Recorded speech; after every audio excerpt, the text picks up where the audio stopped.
এটা হচ্ছে গোপাল ঠাকুরের জন্য সকালে দেবা। আর এটা হচ্ছে ছানার বোঁদে।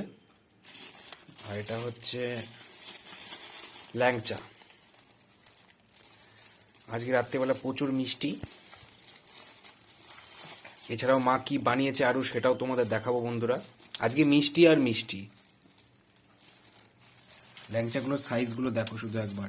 রানাঘাটের দুলাল কাকার দোকানের ল্যাংচা।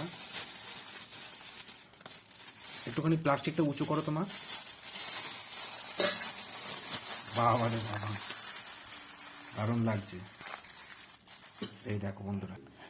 ও আবার আছে বোঁদে, এটা নিয়ে এসছে বাবা। আর গজা, আর আছে সিমই। দেখো এটা আমার ফেভারিট। তো আজকে এত মিষ্টি